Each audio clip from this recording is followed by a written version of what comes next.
Hello po sa lahat. Grabe, 2 months na pala akong walang ganap dito. Tama na-over na tong pahinga na 'to. Kailangan ng kumilos. Sana po nandiyan pa din kayo at sana okay po kayong lahat. Isingit ko na din, advance happy birthday nga pala sa tropa nating si Miss Chelly. Sa November 18 pa yan. Tropa natin yan sa ibang app. Yun lang po. Start na po tayo. Hanggang ngayon, hindi ko pa rin maintindihan kung bakit ako. Recently kasi, may nakita na naman akong post sa Facebook. Facebook friend ko siya and she's a lesbian. Broken-hearted na naman siya and I'm hoping na sana mahanap niya na yung tao na kaya siyang mahalin hanggang dulo. Dahil dun sa post na yon, napaisip na naman ako. Pero bago ako magsimula, itago mo na lang ako sa pangalang Maki. Les din po ako. Ako yung tipo ng tao na hindi mo magugustuhang makarelasyon. Mabilis akong ma-obsess sa nakakarelasyon ko at ang pinakamalala, nagiging sobrang selosa ako. Umaabot na din ako sa point na halos pagbawalan ko na ang mga nagiging partner ko na makipagkita sa mga kabarkada nila. Gusto ko sa akin lang iikot ang mundo nila. Nasasakal. Yan ang mga dahilan nila kaya sila nafa-fall out sa akin. Nauunawaan ko naman yon. Hindi ko naman sila pinipilit na wag akong iwan. Matatauhan lang ako kapag nawala na sila. Meron akong huling nakarelasyon, si Riley. LDR kami at katulad din ng ginawa ko sa iba, na-obsessed din ako sa kanya. Pinagbawalan ko din siya na makipagkita sa mga kaibigan niya. Oo, naiinis siya tuwing ginagawa ko yon. Sino ba namang hindi maiinis, diba? Ayaw niya na nag-aaway kami dahil nababawasan daw ang love niya sa akin pero hindi maiwasan. Lagi pa din kami nag-aaway dahil sobrang selosa ako. Ultimong mga nagre-react sa post niya ng mga lalaki at lesbian o kahit babae pinagseselosan ko. And trust me, gustong gusto ko talaga magbago pero napakahirap. Kapag yun na talaga ang ugali mo ay hindi mo na magagawang alisin kahit gaano pa ang pilit mo na magbago. Hindi na rin nakakagulat na iniwan din ako ni Riley. Hindi niya na matake yung halos araw-araw na nag-aaway kami. After ni Riley ay hindi na ako naghanap ng bago. Feeling ko kasi paulit-ulit lang din ang mangyayari. Ako talaga nagiging problema. Yung ugali ko. Hindi ko deserve na magkaroon ng GF dahil napakapangit na ugali ko. Araw-araw ko yung isinisiksik sa kokote ko, kaya kahit may nagugustuhan ako ay hindi ako gumagawa ng paraan para mapalapit sa kanya. Ayaw kong maranasan niya yung mga ginawa ko sa mga past GFs ko. Ayaw ko na din ulit na masaktan at maiwan. Hanggang sa tuluyan na maging bato ang puso ko. Hindi ko alam kung yun ang tamang term, pero wala na kasi akong maramdaman. Hindi ko na alam kung anong pakiramdam ng in love.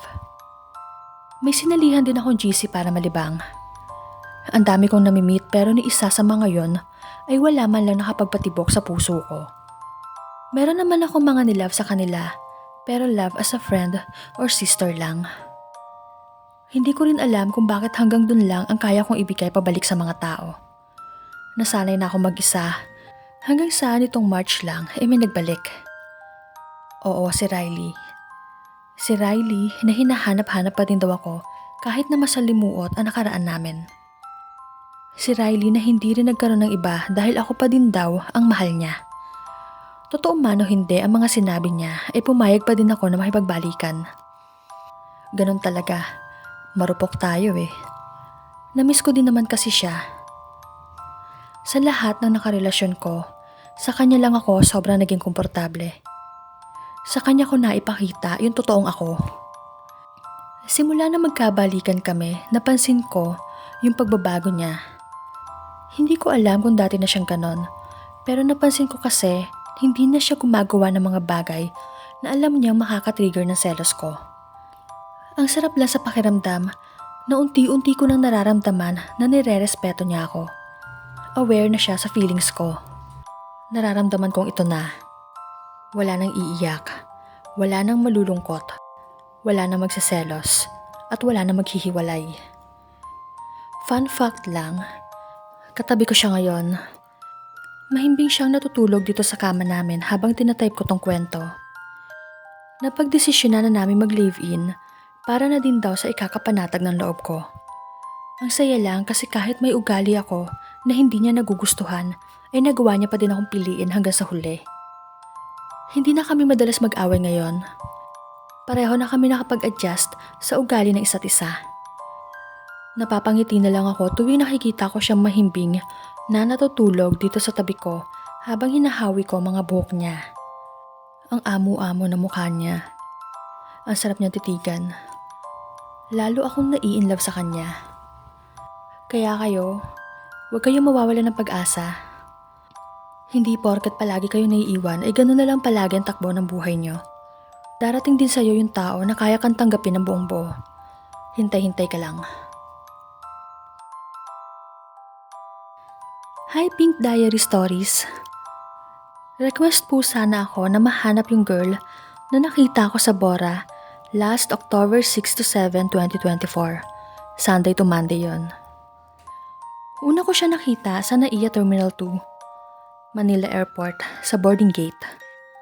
Tapos luckily, same pala kami ng aircraft at destination which is Boracay. At amazingly, same din pala kami ng hotel mag-stay. Pagdating ko sa hotel, nakita ko ulit siya sa may reception. Pero hindi ko alam yung room number nila. Kinabukasan, since may free breakfast buffet yung hotel, ay nakita ko ulit siya doon at magkasabay kaming kumuha ng pipino sa buffet area. Sa hiya ko, hindi ko man na siya natingnan sa mukha.